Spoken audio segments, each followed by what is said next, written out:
Me këmbgulljen e Xhananit, banka më në fund pranon t'i jap shumën e parave që ajo kërkon. E kënaqur që arriti qëllimin e saj dhe tashmë ka në dorë një shumë të madhe parash, Xhanani largohet me vetbesim dhe një qëndrim përbuzës. Para se të dalë, ajo ironizon punojësen e bankës, duke treguar krenarinë dhe arrogancën e saj për fitoren e vogël që sapo ka arritur. Sevilaj dhe Nuhu shkojnë për të biseduar me mjekun, i cili u shpjegon se është e domosdoshme të rishikohen me kujdes testet paraprake që janë bërë Nuhut. Pasi tumori në kokë mund të jetë i ndërlikuar dhe ndoshta operacioni nuk mund të kryhet lehtë. Të tronditur nga ajo që dëgjojnë, Sevilaj shqetësohet dhe këshillon Nuhun të bosu mbasin më kohë, por të vazhdojnë menjëherë me procedurat për operacionin. Megjithatë, Nuhu me këmbgulje dhe qetësi thotë se më parë dëshiron të rregullojë marrëdhënien e tij me nënën dhe motrën, përpara se të përballet me operacionin që mund të ndryshojë gjithçka. Xhanani, tepër naive dhe besueshme, shkon pa hezitim dhe i dorëzon të gjitha parata Lilit dhe shokut të tij mashtrues. Ata i paraqesin disa dokumente të rreme, duke e bindur se gjithçka është e lishme dhe në rregull, pa dyshuar as pak dhe pa u përpjekur t'i lexojë apo t'i verifikojë dokumentet. Xhanan firmos dhe u beson plotësisht, pa e kuptuar se po bie në një kurt të mirë organizuar.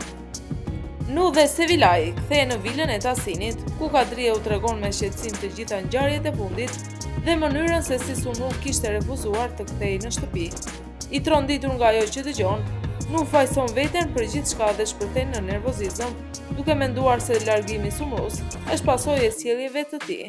Sevilaj e shqetësuar për gjendjen e tij shëndetësore, përpiqet ta qetësojë dhe i kërkon me butësi të ruajë qetësinë, pasi tensioni mund ta dëmtojë edhe më shumë. Beamin u tregon lajmin që kishte dëgjuar për Sevilajin, ku kjo e fundit ishte akuzuar fillimisht për vrasjen e një personi, por më pas kishte dalë jo fajtore. Harika me qëndrim të ftohtë ndaj Sevilajit, thotë se ajo mund ta ketë çuar njeriu drejt vrasjes, por pjesëtarët e tjerë të familjes e kundërshtojnë. Duke dëgjuar lajmin se Sevilaj ishte përfshirë në një situatë shqetësuese, Xhan dhe Melek alarmohen dhe përpiqen menjëherë të kontaktojnë me të. Por telefoni i Sevilajit rezulton i fikur, të tensionuar dhe pa qetësi. Xhan vendos të telefonojë Nuhun për ta pyetur nëse ai di diçka për gjendjen e saj. Nuhu me një ton të qetë i siguron se Sevilaj është pranë tij dhe se çështja tashmë është zgjidhur. Nga ana tjetër, ai kërkon të bisedojë me Melekun, por kjo e fundit refuzon duke i thënë se duhet së pari të marrë faljen e Sunus dhe ajo më pas ta lejojë që të kenë marrëdhënien e dikurshme. Fillojnë përplasjet e para me fjalë midis Perihanit dhe Melekut, teksa tensioni mes tyre bëhet gjithnjë më i dukshëm. Gjatë bisedës, Perihan i kërkon Xhanit që ditën e ardhshme ta shoqërojë për ta vizituar Kapadokjan, duke bërë kërkesën në mënyrë të drejtë e paksa provokuese. Xhani vetëdijshëm se një gjë e tillë mund ta lëndojë Melekun, i përgjigjet me qetësi se ka punë për të bërë dhe nuk mund të shkojë. Megjithatë, Beamini që ndodhet aty pranë, ofrohet menjëherë ta shoqërojë Perihanin në vend të Xhanit. Para se të pranohet propozimi i tij, ndryn Xhanan, e cila e ndalon menjëherë, duke krijuar një atmosferë të tensionuar dhe të mbushur me nënkuptime mes të gjithëve. Harika këshillon Melekun se duhet të jetë më e kujdesshme ndaj marrëdhënies së Xhanit dhe Perihanit, pasi kjo e fundit duket se do të krijojë situata jo të këndshme. Por Meleki thotë se ka besim të plotë tek Xhan dhe e ndjen se ai nuk do ta lëndojë kurrë. Nuk shkon tek Sumru dhe përpiqet t'i kërkojë falje dhe të bisedojë me të, por Sumru si me të tjerët nuk dëshiron të dëgjojë asket.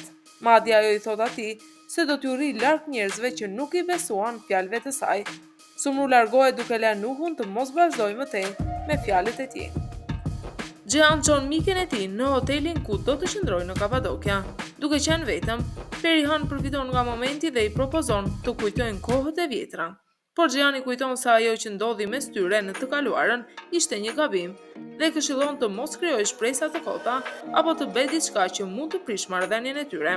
Megjithatë, Perihan në heshtje vendos të mos heqë dorë prej tij. Nuhu dhe Tasin bisedojnë se si ta bindin Sumrun t'i falë dhe të kthehet në shtëpi. Të dy janë të vendosur ta rregullojnë situatën dhe Tasin thotë se nuk do të largohet nga konja pa e bindur atë. Edhe Nuhu shpreh të njëjtën vendosmëri, duke theksuar se nuk do të dorëzohet derisa nëna e tij të kthehet. Harika ndodhet në një nga dyqanet e rropave të qytetit, ku përfshihet në një situatë të pakëndshme. Ajo fillon të sillet me ashpërsi dhe arrogancë ndaj shitses dhe menaxherit të dyqanit, duke tërhequr vëmendjen e të gjithëve. Nga larg Nazimi e vëren gjithë skenën dhe ndjen zhgënjim. Kur i afrohet i thot Harikës se ka zhgënjur me sjelljet e saj dhe se e kishte gënjur kur i kishte premtuar se do të ndryshonte. Ai largohet i mërzitur, ndërsa Harika i lutet të ndalojë dhe ta dëgjojë, duke i thënë se nuk është ashtu siç ai mendon.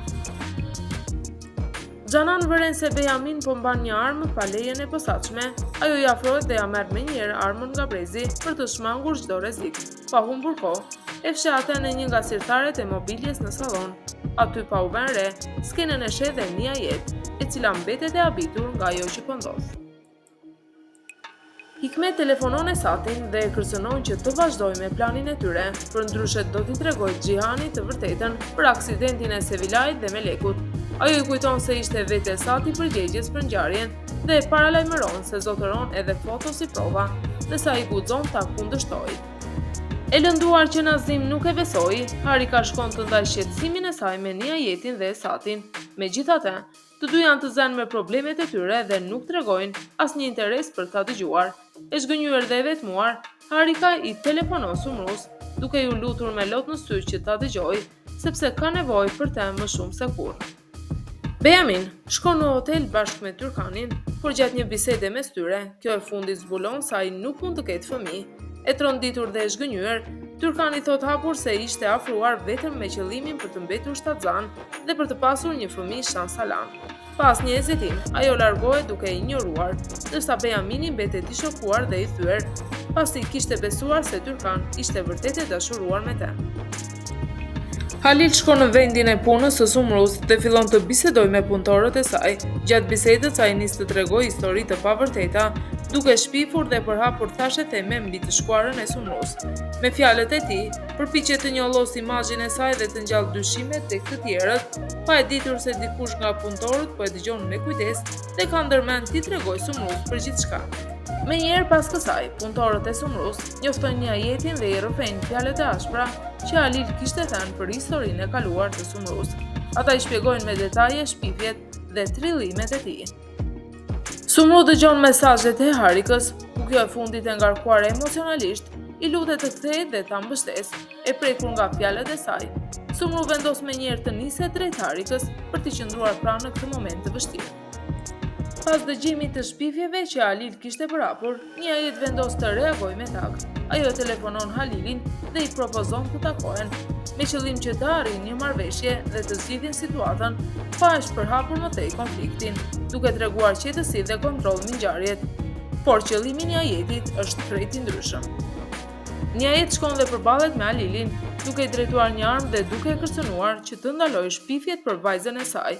Në atë moment, Sumru, që e kishte ndjekur më herët, arrin dhe i kërkon Nia Jetit të tërhiqet, por Halil fillon ta ofendojë Sumrun dhe ta godas në pikën e saj më të dobët, duke përmendur fëmijët që i braktisi. E tronditur dhe duke u dritur duart, Sumru qëllon Halilin.